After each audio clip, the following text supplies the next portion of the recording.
Hello दोस्तों, नमस्ते, प्रणाम। स्वागत है आपका हमारे यूट्यूब चैनल श्रेया लोकगीत में। तो दोस्तों, एक बहुत ही प्यारा विवाह का गीत आपके सामने लेके प्रस्तुत है। गीत अच्छा लगे तो लाइक कर दीजिए और चैनल पर नए हैं तो सब्सक्राइब भी कर लीजिएगा। चलिए गीत शुरू करते हैं।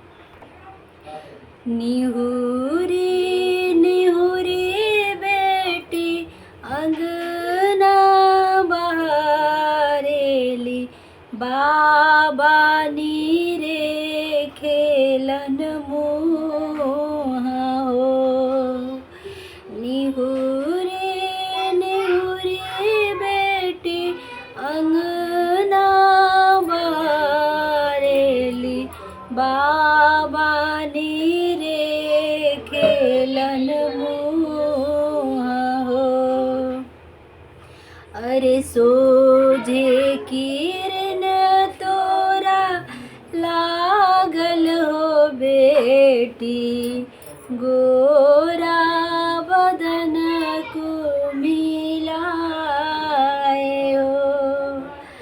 अरे सोझे किरण तोरा लागल हो बेटी, गोरा बदन को मिलाए हो।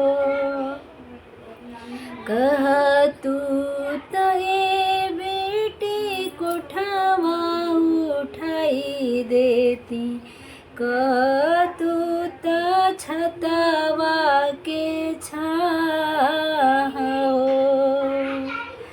कह तू त बेटी छतवा उठाई देती, कह तू त छतवा के छाओ। अरे सोझे किरण तोरा लागल हो बेटी, नाजुक बदन को मिलाए हो। काहे के बाबा कोठवा उठाई देहब, काहे के छतवा छवाए हो। काहे के बाबा कोठवा उठाई देहब, काहे के छतवा छवाए हो। अरे होते परते बाबा बोली है चिड़ैया, लगबो सुनर बर के हाथ हो।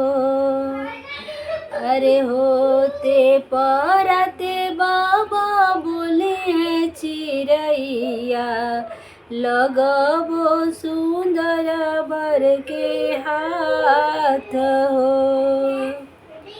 कटोरन कटोरन बेटी दूधवा पियवनी, बेटवन ले अधिका दुलार हो। कटोरन कटोरन बेटी दूधवा पियवनी, बेटवन ले अधिका दुलार हो।